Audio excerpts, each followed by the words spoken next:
Liverpool just humbled Real Madrid. But if you actually watch the game, you know that this scoreline could have been much, much bigger. Not only 1-0, we're talking about a complete demolition. And I know that even though you kind of want me to come here and be a hater, I always say this, I am a respectful football aficionado, and I will give you my unbiased view of everything that I see. So let's break this game down piece by piece, because even though Liverpool dominated and even Liverpool were the better team, I think Real Madrid were scary because of one particular thing, and I kind of want to explain that a little bit further. So let's get into it.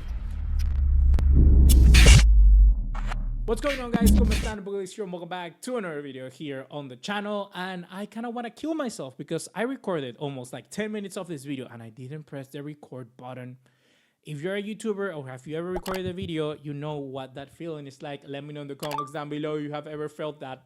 It's one of the worst things ever. But since I've already done like videos for 10 years now, I can easily, just happily move on.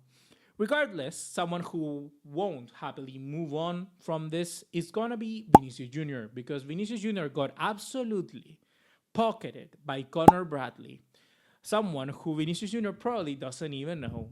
Connor Bradley had an incredible game today, and even though Courtois has won the man of the match, and probably he's going to get all the praises and why this scoreline wasn't even bigger or why Liverpool hasn't won by more, I gotta say it, Conor Bradley, I think he had a tremendous game. There's one instance at the end of the game where he just simply like slide tackles Vinícius Jr. out of the game. Vinícius Jr. puts like a crying face, like just full impotencia, like full on, I don't know what's the word in English, like full on, like I cannot do anything about it. When you just cannot do anything about it.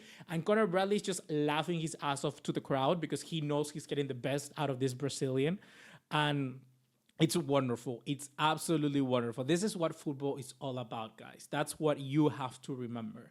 That's why I watch football, and honestly, also the Anfield crowd. I've had the privilege of going to that stadium twice, and this is one of the best experiences I've had of watching Anfield, and I've been there in the flesh. I've been there twice to watch Manchester City and Liverpool against Manchester United. So derbies, and watching here, sitting in the couch with my laptop, watching the return of Trent Alexander-Arnold to Anfield was one of the best experiences I've ever had of watching that stadium. It was incredible. The boos, oh my God, I was booing through the laptop screen. I'm not joking.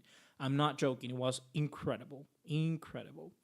So, like we always do, let's just start off with the lineup for this game, because even though we know that Liverpool dominated, we have to understand how they did it, because Arda Slot did something very interesting in this game that, well, I think it's gonna catch a few of you off guard. So first of all, Mamardashvili in goal, we know, ex La Liga goalkeeper. We've seen it in Valencia plenty of times. Conor Bradley, my man of the match. I take my hat off to you, sir. Konate, Virgil van Dijk, Andrew Robertson, Alexis McAllister, the goal scorer.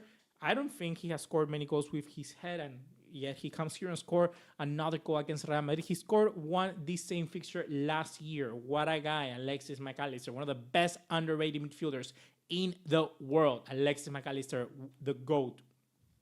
Ryan Gravenberch, one of the best CDMs as well right now. Dominic Szoboszlai having a tremendous season, absolute box to box. Whenever he came to Liverpool, I was like, this guy, he really gonna get the number 8 from Steven Gerrard, and he's delivering. Mohamed Salah, you can see his shirt somewhere around here at the back of my studio. Below the shirt from Osimhen, there's Salah at the back. He returned to his very best this game. He looked really, really sharp. But then came the few movements, you could say. Florian Wirtz and Hugo Ekitike. No Isak today. He was injured, not on the squad, not on the bench. Florian Wirtz was on the left-hand side of the team, but was kind of floating in around. He was just doing whatever he wanted. He was in the middle of the midfield. He was sometimes, drifting to the left. He was sometimes drifting to the right, playing in below or behind the striker. He just did whatever he wanted. And I think that's the role that Florian Wirtz needs to have in this Liverpool team. Liverpool have been struggling. We know it for quite a while. They lost their last game in the Champions League against Galatasaray.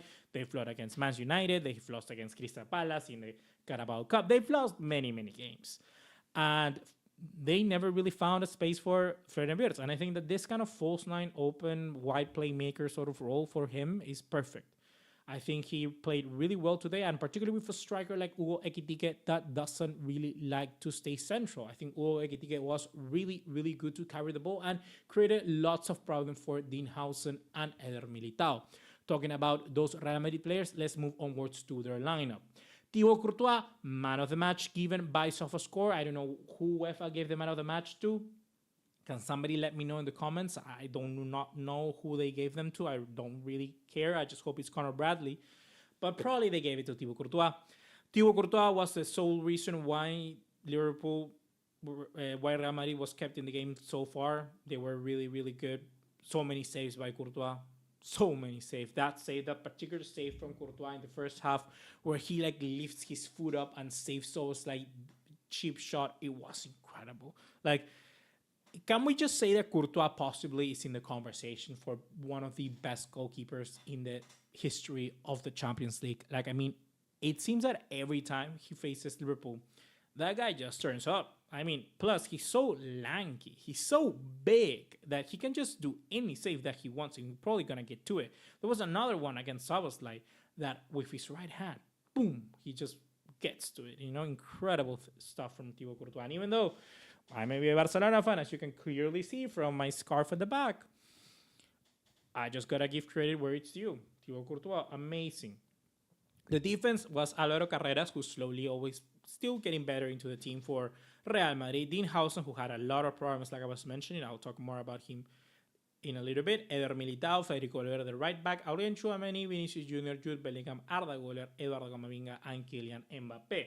So, where do I start? Liverpool or Real Madrid? So, let's start off with Liverpool and talk about their strategy. So, the thing about Liverpool that is interesting, like I was saying, is that Wirtz floating around with Ekitike that can progress a little bit more with the ball. He likes to drop a little bit deeper. He likes to take advantage of the spaces a little bit more.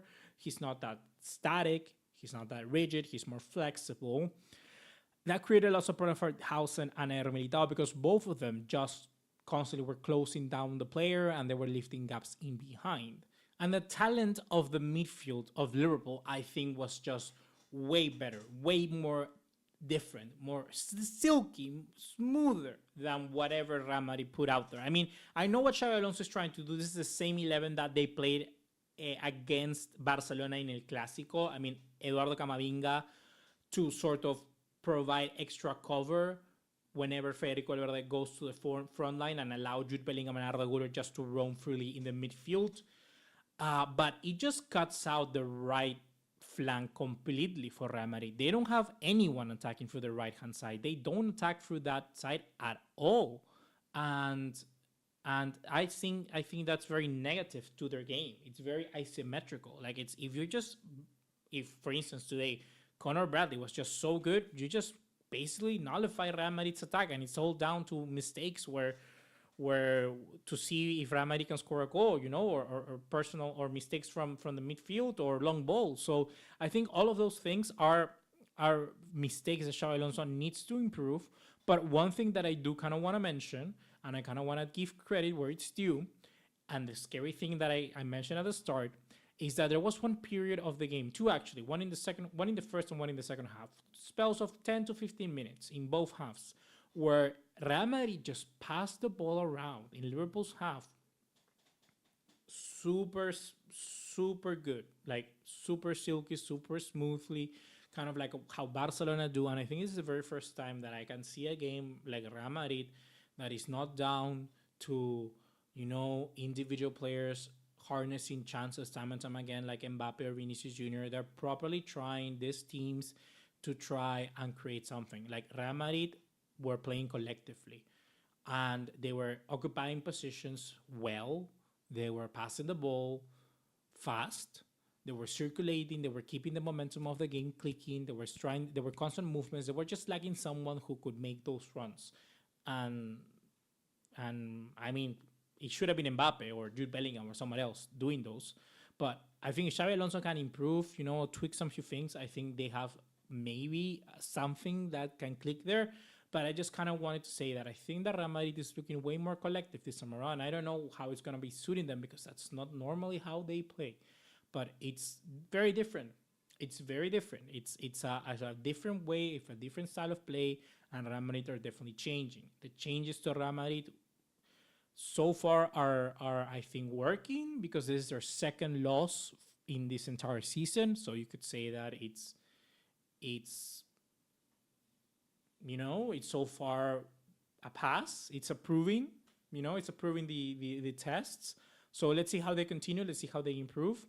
Overall, I think they're doing quite good, and let's see how they develop. But overall, I think this is mostly the story of Liverpool. I think Liverpool were really, really good, really excellent today. And that's kind of really all what I just wanted to mention. So guys, if you have enjoyed this video, be sure to drop a like and subscribe to this video. And yeah, another game of the Champions League. Tomorrow we have Barcelona versus Club Brugge. So do you not want to miss that? And I'll see you in the next one. Take care. Ciao, ciao. Subscribe.